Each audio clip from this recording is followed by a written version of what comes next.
So here are 5 things to do before you meet your in-laws.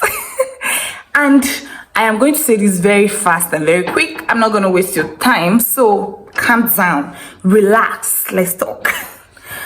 The first thing to do before meeting with your in-laws, if you want to have a smoother meeting, is to establish a relationship. How do you establish a relationship? If it's not like you're from the same environment, as if you are meeting your in-laws for the very, very first time, they are just introducing. In fact, they are not yet your in-laws, they are still your fiancé parents because you're not married to them yet. So if you are meeting these people for the very first time, one of the most important things to do is to establish a relationship. And how do you establish a relationship? First off, once your man introduces you to the people or to his parents, one of the things to do is to speak to them on the phone. So I know that some of you might be like, what kind of tip is this? I think about 3 months ago, somebody slid into my DM and she was like, hey babe, I'm about to meet my in-laws. I've never talked to them before. I have never had any sort of communication with them. I only know what they look like because I see their pictures on my husband to be phone. And I'm like, you've not met them before? Like, you've not even spoken to them before? She said, yes, she has not spoken to them even on the phone before. So here's what I did. I told her, first of best, collect their contacts, call them, and greet them. Introduce yourself as what? The friend of their son. Don't say anything. Don't, all those drama, forget it, they know.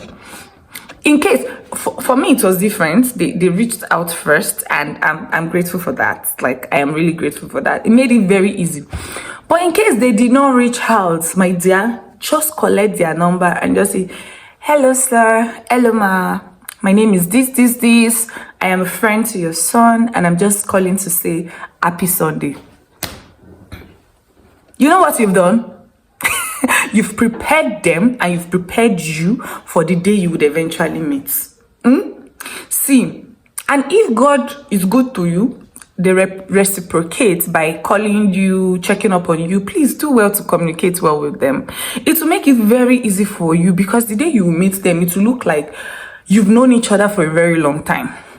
2, have a relationship with the siblings, whether they are older or they are younger. If you do not have relationship with the siblings of your husband to be or your wife to be, see, I'm going to focus more of husband to be because it's actually more on the one that is much more, affected. Let me just put it that way. Now let's rush into it. Have a relationship with the siblings, because it's going to help you a lot. It's going to help you a whole lot. You're going to be able to relax when you get there, because you already have a relationship. Because you already have a relationship with the siblings. But if you don't have any relationship, how are you going to do it? You're going to be on edge all through. You're going to be nervous. You don't want to be in that position. Another thing to do before meeting your in-laws is, if you're marrying into another tribe, learn the basic greetings of those tribes. Learn how they greet, learn how they talk, learn what they do. You don't have to learn everything.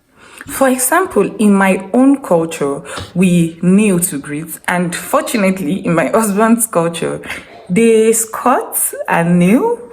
You can do henny, I don't know. You can either kneel or squat, but most times they squat and they greet. That's how they greet. So this was one of the things I learned, and then I learned the basic good morning, good afternoon, good evening. How are you? Fine. Till now, I'm still not an expert, but I learned all those. And it really, really helped. Now, on to the next. Whenever you're preparing to meet your in-laws, another thing to do is to be prepared. Choose your dress. Yes.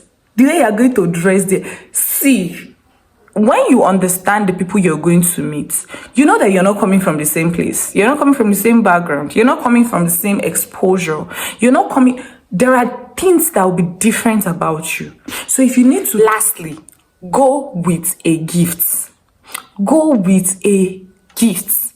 Don't go empty-handed. Don't just go there because they are... See, you don't have to buy something expensive. You don't even have to buy something they like. Yes. You can just start by, and this applies to both. You can go with fruits. You can just, make it good, make it look good. You can just assemble and arrange gifts in a way that is very presentable. Fruits, and just take it to them. It shows how much you respect them and how much you're willing to be in the family. It shows how much you respect them and how much you're willing to even show them that you respect them. Yes, the first time I wrote about taking gifts to your people, like the people, your fiance, like when you're meeting someone for the first time, I wrote about taking gifts for them. Some people were of the opinion that, why should I take gifts? I'm not even married to him. Some were like, I'm a lady. Why will I take gifts as a lady? Oh my God. If only you know. If only you know. My dear, please and please, it will cost you nothing to actually give gifts to people normally. So now you are meeting someone for the first time, and this person would probably and eventually become your family. Why don't you go with a gift?